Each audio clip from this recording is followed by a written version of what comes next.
तू ना म्हणजे intimate scene सुद्धा केलेत आणि खरं तर ह्या गोष्टी खूप चॅलेंजिंग असतात यार. आपण मराठीमधनं काम करून हिंदीमध्ये जातो, इंटिमेट सीन देतो, बार डान्सरची एखादी अशी भूमिका, म्हणजे आपल्याला स्वतःलाच आतनं प्रिपेअर करावं लागतं की आता तू या चष्म्यात येत, आता तू त्या चष्म्यात येत, राईट.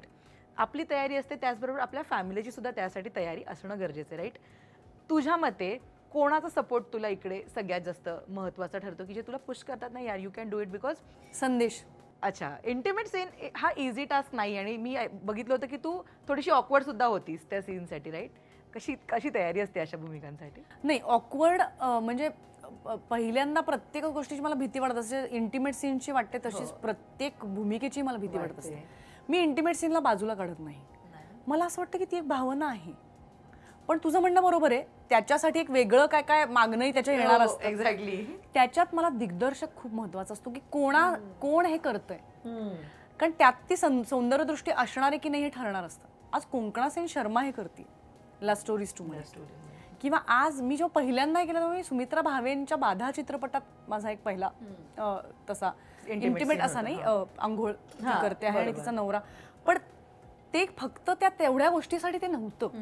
त्यातनं तो दिग्दर्शक किंवा मेकर वेगळं काही सांगू पाहत होता. त्यामुळे ते काय दृष्टीने केलं जातं हे महत्त्वाचं असतं. आणि त्याच्यामुळे मला संदेशनीच हे खूप चांगलं समजावलं. म्हणजे मला खूप फनी प्रसंग आहे की साठेचं काय करायचं नावाचं नाटक संदेशने दिग्दर्शित केलं होतं. मी आणि निखिल रत्नपारखी त्यात काम करायचो आणि त्याच्यात साठे हा एका असूयेचं प्रतीक होता. म्हणजे साठेचं काय करायचं, असूयेचं काय करायचं.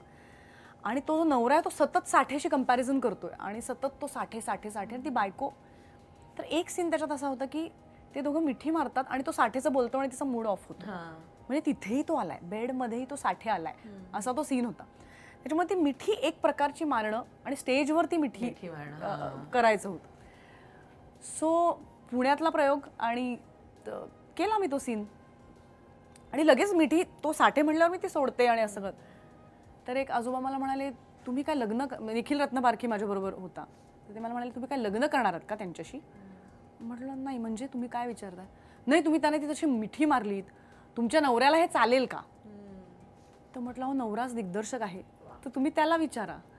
तर संदेशने मला हे नेहमीच हे सांगितलं की अमृता एकदा कन्व्हिन्स हो त्या गोष्टीपाशी. कारण कुठलीच भावना हीच नाही, दुःख आनंद कुठलंही स्क्रीनवर तू लाजून केलंस ना ते वाईटच दिसणार. आपल्याला कम्फर्ट असणं पण गरजेचं. त्यामुळे त्याच्या बाबतीत कन्व्हिन्स होऊन ते एक सुंदर भावना आहे ना, ते त्या पद्धतीने ते कर. त्यामुळे ते मी काय म्हणायचं त्या प्रेमानेच त्या गोष्टी घडलेल्या आहेत आणि दिग्दर्शकही असे लाभलेत की त्यांनी ते त्या प्रेमानेच टेकिंग सुद्धा महत्त्वाचं असतं.